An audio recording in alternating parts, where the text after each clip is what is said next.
Hi friends, ಮತ್ತೊಂದು ವಿಡಿಯೋಗೆ ಎಲ್ರಿಗೂ ಸ್ವಾಗತ. ಇವತ್ತಿನ ವಿಷಯ ಏನಂದರೆ ಆ್ಯಂಟಿ ಥೆಫ್ಟ್ ಲಾಕ್ನ ಹೇಗೆ ಆ್ಯಕ್ಟಿವ್ ಮಾಡೋದು ಅಂತ. ಈ ಆ್ಯಂಟಿ ಥೆಫ್ಟ್ ಲಾಕ್ ಬಂದುಬಿಟ್ಟು ಈ ಬ್ರಿಜಾ, ಬಲೆನೋ, ಶಿಫ್ಟ್ ಡಿಸೈರು ಎಲ್ಲ ಗಾಡಿಗೂ ಆ್ಯಕ್ಟಿವ್ ಮಾಡ್ಬೋದು, ಮಾರುತಿಯವ್ರದ್ದು. ಸೊ ಹೇಗೆ ಆ್ಯಕ್ಟಿವ್ ಮಾಡೋದಂತ ಈ ವಿಡಿಯೋದಲ್ಲಿ ನೋಡೋಣ. ಅದಕ್ಕಿಂತ ಮುಂಚೆ ನಮ್ಮ ಗಾಡೀಲಿ ಆ್ಯಕ್ಟಿವ್ ಆಗಿದೆಯಾ ಇಲ್ವಾ ಅಂತ ಚೆಕ್ ಮಾಡೋಣ ಬನ್ನಿ, ಔಟ್ಸೈಡ್ ಹೋಗಿ. ಸೊ ಈಗ ಚೆಕ್ ಮಾಡೋಣ ನೋಡಿರಿ. ಈಗ ಲಾಕ್ ಮಾಡ್ತಾ ಇದ್ದೀನಿ, ಲಾಕ್ ಆಯಿತು. ಸೊ ಹೇಳೋದು ನೋಡೋಣ ಡೋರ್ನ. ನೋಡಿ, ಹೇಳಿದ್ರೂ ಏನೋ ಸೌಂಡ್ ಬರ್ತಾಯಿಲ್ಲ, ಟಚ್ ಮಾಡಿದ್ರು ಏನೋ ಸೌಂಡ್ ಬರ್ತಿಲ್ಲ, ಏನೇ ಟಚ್ ಮಾಡಿದ್ರು ಸೌಂಡ್ ಬರ್ತಿಲ್ಲ. ಸೊ ಇವಾಗ ಯಾವ ಥರ ಇದನ್ನು ಆ್ಯಕ್ಟಿವೇಟ್ ಮಾಡೋದು ಅಂತ ಬನ್ನಿ ನಾನು ತಿಳಿಸ್ಕೊಡ್ತೀನಿ. ಒಳಗಡೆ ಹೋಗೋಣ. ಸದ್ಯಕ್ಕೆ ಈಗ ಲಾಕ್ ಮಾಡ್ತೀನಿ. ಓಕೆ, ಒಳಗಡೆ ಹೋಗಿ ನೋಡೋಣ. ಸೊ ಓಕೆ, ಇವಾಗ ಈ ಆ್ಯಂಟಿ ಥೀಫ್ ಲಾಕ್ನ ಹೇಗೆ ಸೆಟ್ ಮಾಡೋದಂತ ಬನ್ನಿ ನೋಡೋಣ. ಇಲ್ಲಿ ರೈಟ್ ಸೈಡ್ ಒಂದು ನಾಬ್ ಇದೆ.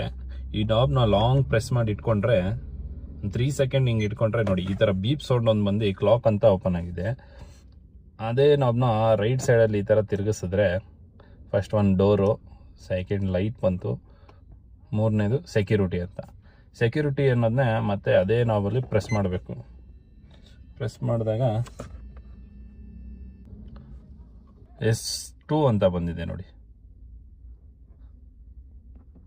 S2 ಅನ್ನೋದನ್ನ ಮತ್ತೆ ಪ್ರೆಸ್ ಮಾಡಿದ್ರೆ ಇದು ಮತ್ತೆ SL1 ಅಂತ ತೋರಿಸ್ತದೆ. ಇದು ಬಂದು ಆ್ಯಕ್ಟಿವೇಟು. ಮತ್ತು ರೈಟ್ ಸೈಡು ತಿರುಗಿಸಿದ್ರೆ S2 ಬಂದು ಡಿಆಕ್ಟಿವೇಟು. ಸೊ ನಮಗೆ ಆ್ಯಕ್ಟಿವೇಟ್ ಮಾಡಬೇಕು. ಇದನ್ನು SL1ಗೆ ಇಟ್ಬಿಟ್ಟು ಪ್ರೆಸ್ ಮಾಡಿದ್ರೆ ಸಕ್ಸಸ್ ಆಯಿತು. ಓಕೆನಾ. ಈಗ ನೆಕ್ಸ್ಟ್ ಬಂದು S3ನ ಸೆಲೆಕ್ಟ್ ಮಾಡಬೇಕು. ಮತ್ತು ಲೆವೆಲ್ ಓಪನ್ ಆಗುತ್ತೆ ನೋಡ್ರಿ. S3 ಬಂದ್ಬಿಟ್ಟು ಸೆನ್ಸಿಟಿವ್ ಲೆವೆಲ್ಲು. ಇದು ಬಂದ್ಬಿಟ್ಟು ಈಗ ನಿಧಾನಕ್ಕೆ ಟಚ್ ಆದರೂ ಗೊತ್ತಾಗಬೇಕು ಅನ್ನೋ ಥರ ಇದು, ಅಷ್ಟು ಸೆನ್ಸಿಟಿವ್. ನಾನು ಈಗ ಅದಕ್ಕೆ ಸೆನ್ಸಿಟಿವ್ ಬಂದು 15 ಇಡ್ತೀನಿ. ಮಿನಿಮಮ್ ಎಷ್ಟಿದೆ, ಮ್ಯಾಕ್ಸಿಮಮ್ ಎಷ್ಟಿದೆ, 15 ಇದೆ. 15 ಲಾಸ್ಟು. 15ಗೆ ಸೆಟ್ ಮಾಡ್ತೀನಿ ನಾನು. ನೋಡಿ, ಸಕ್ಸಸ್ ಆಯಿತು. ನೆಕ್ಸ್ಟು S4ಅಲ್ಲಿ ಮತ್ತೆ ಅದನ್ನು ಸೆಲೆಕ್ಟ್ ಮಾಡಿದ್ರೆ ಇದು ಸೌಂಡ್ ಲೆವೆಲ್ಲು. ಎಷ್ಟೋರಿಗೆ ಸೌಂಡ್ ಬರಬೇಕು ಅನ್ನೋದು ಲೆವೆಲ್. ಅದು ಒಂದು 10ರಲ್ಲಿ ಇಡ್ತೀನಿ. ಓಕೆ, ಈಗ ಸೆಟ್ ಆಗಿದೆ. ಇದು ಸೆಟ್ ಆಗೋಕ್ಕೇನು ಜಾಸ್ತಿ ಟೈಮ್ ಬೇಕಾಗಿಲ್ಲ, ಜಸ್ಟ್ 5 ಸೆಕೆಂಡಲ್ಲೇ ಸೆಟ್ ಆಗಿಬಿಡುತ್ತೆ. ಓಕೆ, ಈಗ ಆಚೆ ಹೋಗಿ ಚೆಕ್ ಮಾಡೋಣ ಬನ್ನಿ, ಆ್ಯಕ್ಟಿವೇಟ್ ಆಗಿದೆಯಾ ಇಲ್ವಾ ಅಂತ. ಇವಾಗ ಲಾಕ್ ಮಾಡ್ತಾ ಇದ್ದೀನಿ. ಲಾಕ್ ಮಾಡಿದ್ದೀನಿ ನೋಡಿ. ಒಂದ್ಸಲಿ ಟಚ್ ಮಾಡಿದ್ರೆ ಸೌಂಡ್ ಬರುತ್ತೆ. ಓಕೆನಾ. ಈಗ ಯಾರೋ ಡೋರ್ ತೆಗಿಯೋಕ್ಕೆ ಟ್ರೈ ಮಾಡಿದ್ರು ನೋಡಿ, ಈ ಥರ ಸೌಂಡ್ ಆಗುತ್ತೆ.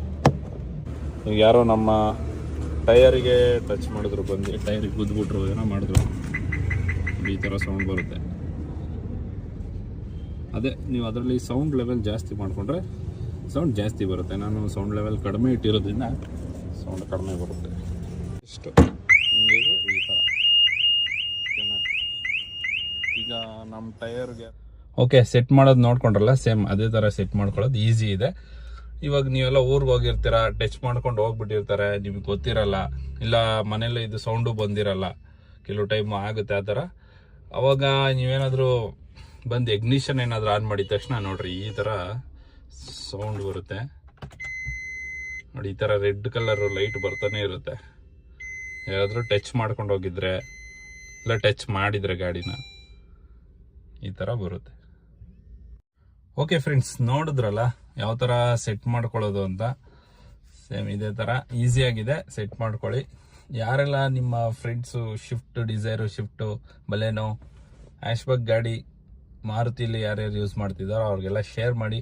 ಹಾಗೂ ನಾವು ಕೊಟ್ಟಿರೋ ಮಾಹಿತಿ ಇಷ್ಟವಾಗಿದ್ದರೆ ಲೈಕ್ ಮಾಡಿ ಹಾಗೂ ಸಬ್ಸ್ಕ್ರೈಬ್ ಮಾಡಿ. Thank you for watching. ಮತ್ತೆ ಮುಂದಿನ ವಿಡಿಯೋದಲ್ಲಿ ಸಿಗೋಣ. ಬಾಯ್ ಬಾಯ್.